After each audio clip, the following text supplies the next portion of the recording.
Hello guys, இன்றைக்கு சூப்பரான டேஸ்டியான ரொம்பவே மொய்ஸ்டான பேரிச்சம்பழ கேக் எப்படி செய்கிறதுங்கிறத இந்த வீடியோவில் பார்க்கலாம் வாங்க. தந்த மெஷர்மெண்ட்டை அப்படியே ஃபாலோ பண்ணுங்கள். கண்டிப்பாக உங்கள் ரெசிபி பெர்ஃபெக்டாக வரும்.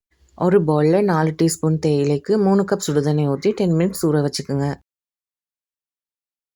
இன்னொரு பாத்திரத்தில் 750 கிராம் பேரிச்சம்பழத்தை விதை நீக்கி க்ளீன் பண்ணி சேர்த்துக்குங்க. கூடவே 250 கிராம் உலர் திராட்சை சேர்த்துக்குங்க. கூடவே 2 டீஸ்பூன் பேக்கிங் சோடா சேர்த்துக்குங்க. அதுக்கப்புறமா லெமன் ஜெஸ்ட் 1 டேபிள் ஸ்பூன் சேர்த்துக்குங்க. இது நான் வீட்டிலேயே செய்த டேட் சிரப். உங்ககிட்ட கடையில் வாங்கின டேட் சிரப் இருந்துச்சுன்னா 2 டேபிள் ஸ்பூன் ஆட் பண்ணிக்கோங்க. இது இல்லைன்னா நீங்கள் ஸ்கிப் பண்ணிக்கலாம். இது ஆப்ஷனல் தான். எல்லாம் ஆட் பண்ணதுக்கு அப்புறமா ஒரு வாட்டி நல்லாவே மிக்ஸ் பண்ணிக்கோங்க. அதுக்கப்புறமா முன்னாடியே நாங்கள் ஊற வச்ச தேயிலை சாயத்தை வடிகட்டி எடுத்துக்கோங்க. தேயிலை சாயம் சூடாக இருக்கும்போது அதை பேரிச்சம்பழ மிக்சரில் ஊற்றி மறுபடியும் ஒரு வாட்டி நல்லாவே மிக்ஸ் பண்ணிக்கோங்க. இதை அப்படியே கவர் பண்ணி 8 மணித்தியாலம் ஊற வச்சிடுங்க. 8 மணித்தியாலத்துக்கு அப்புறமா இதை 1 பல்ஸ் கொடுத்து பிளெண்ட் பண்ணிக்கோங்க. ரொம்ப அரைச்சிடாதீங்க, இந்த கன்சிஸ்டன்ஸில் எடுத்துக்கோங்க.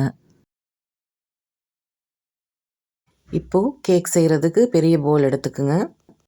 அதில் பிளெண்ட் பண்ண பேரிச்சம்பழத்தை சேர்த்துக்குங்க. கூடவே 500 கிராம் சீனி, 200 கிராம் ரவா, 400 கிராம் கோதுமை மாவு, 1 teaspoon cinnamon powder, 4 teaspoon baking powder, 200 gram நறுக்கின முந்திரி பருப்பு. இது எல்லாத்தையுமே ஒரு வாட்டி நல்லாவே மிக்ஸ் பண்ணிக்கோங்க. இந்த மாதிரி மிக்ஸ் பண்ணதுக்கப்புறம் 1 கப் பால், 2 டீஸ்பூன் வெனிலா எசன்ஸ் சேர்த்து மறுபடியும் மிக்ஸ் பண்ணிக்கோங்க.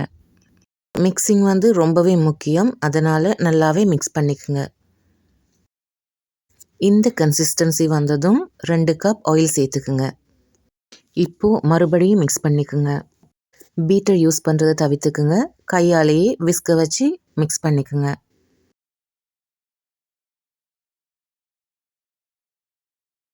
உங்கள் கேக் இந்த கன்சிஸ்டன்சியில் இருக்கான்றதை செக் பண்ணிக்கோங்க. நான் இன்றைக்கு 10 இன்ச் கேக் ட்ரே 3 எடுத்து பேக்கிங் ஷீட் போட்டிருக்கேன். உங்கள்கிட்ட பெரிய ட்ரே இருந்தால் மொத்தமாகவே போட்டு பேக் பண்ணிடுங்க.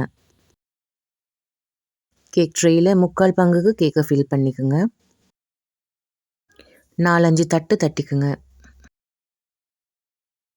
உங்கள்கிட்ட எக்ஸ்ட்ராவாக நறுக்காத முந்திரி பருப்பு இருந்தால் இந்த மாதிரி கேக்கை டெக்கரேட் பண்ணிடுங்க. இந்த மாதிரி டெக்கரேட் பண்ணுறது ஆப்ஷனல் தாங்க. உங்கள்கிட்ட முந்திரி பருப்பு இல்லைன்னா நீங்கள் ஸ்கிப் பண்ணிக்கலாம். அவ்வளோ தாங்க வேலை. இதை இப்போது 180 செல்சியஸில் 45லேருந்து 50 நிமிஷம் பேக் பண்ணி எடுத்துடலாம். பேக் பண்ணி எடுத்தாச்சுங்க. வெட்டும் போதே உங்களுக்கு தெரியும் எவ்வளோ சாஃப்டாக இருக்குன்னு கேக். இது தாங்க எங்கள் பேரிச்சம்பழ கேக். பார்க்கும்போது அந்த டெக்ஸ்சர் ரொம்பவே நல்லா இருக்குது. டாப்பிங்குக்கு டேட் சிரப் யூஸ் பண்ணியிருக்கேன். டேட்ஸ் கேக் ரெடி ஆயிடுச்சு. ப்ராசஸ் ரொம்ப ஜாஸ்தி மாதிரி தெரிஞ்சாலுமே டேஸ்ட்டுக்கு கொஞ்சம் கூட குறைவில்லைங்க. நீங்களும் உங்கள் வீட்டில் இந்த ரெசிபியை ட்ரை பண்ணி பாருங்கள். நீங்கள் செய்த கேக் எப்படி வந்திருக்குங்கிறத என்னோட ஷேர் பண்ணுங்கள். இன்னொரு ரெசிபியோடு உங்களை மறுபடியும் சந்திக்கிறேன். சியர்ஸ்.